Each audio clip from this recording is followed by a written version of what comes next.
Welcome to Thursday Thoughts. Now, I've been messing around with the Parawing the last probably month or so and um, had some success the last couple days or last week or so. Managed a downwind run with it, managed to go in and out, get some waves and actually get a little bit upwind on a gusty offshore day. And then managed to use it whilst coaching a downwind group, which it was still good to be able to go back and forth and be able to sort of see what people are doing and be able to come down and then relaunch and get going again. So the question is Parawing going to replace a paddle? And my answer is no.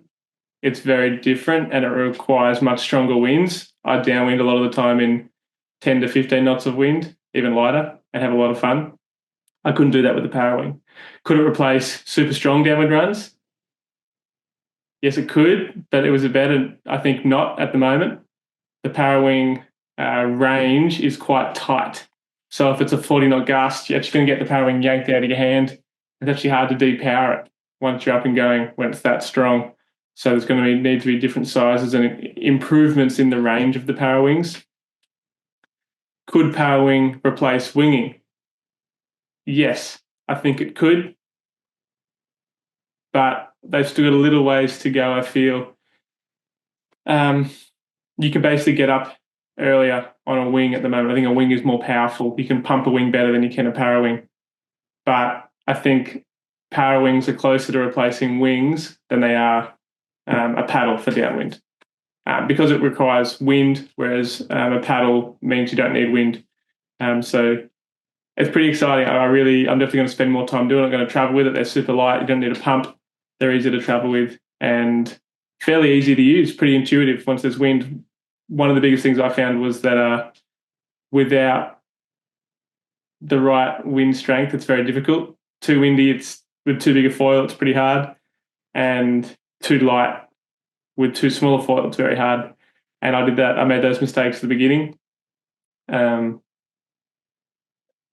The other thing that I found was packing it away is not as easy as I thought, and actually requires a turn downwind to depower the Parawing and have it sort of hanging, and then you can sort of do it up. But I'll share some videos of me playing around with it, and basically it's exciting. It's a cool new sport, and I think it's going to eat into the wing market, and it's going to get a lot of wingers into downwind foiling.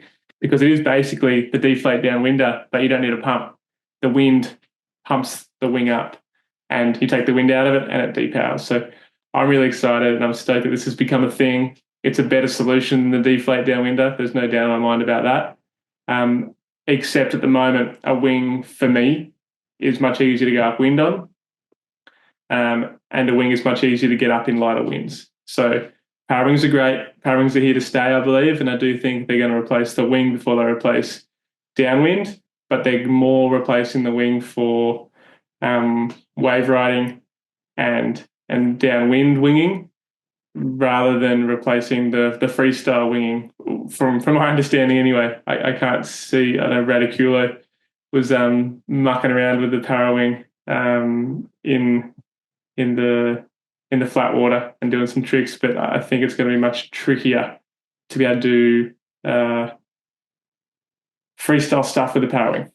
But my knowledge is very limited on that. I'm happy to be proven wrong there. But yeah, those are my thoughts for this week. Parawing, big tick for me. I've been using the Flow 4.2 meter D-wing, and I'm actually looking to get a bigger one because I had too many sessions where I was just a bit underdone and would prefer a bigger one. And when super windy, at the moment I prefer to be downwinding, but happy to. My thoughts could change for sure. The other thing is, if it is too windy, you're not that good at depowering it. You can just let it go, and it basically acts as like an anchor man. It just sits in the water in a bunch, and you can sort of ride your wave and then come paddle back to it, which is another cool kind of feature. It's the full deflate downwinder. It's kind of like the best of the anchor man, the wing, and the deflate downwinder all into one little package. The downside is the range is too small, and it's the first couple versions, like not even a year into it. So I think it's going to get better and better. So props to Pocket Wing across to BRM, and I've been using the Flow. And to me, and from people I've spoken to, it's one of the better ones. I know Enzis are making some as well, and I know Value are working on some prototypes at the moment too. So I think there's going to be a lot more of these brands coming out with Power Wings, and it's exciting. Let's see where it goes, and let's keep track of it.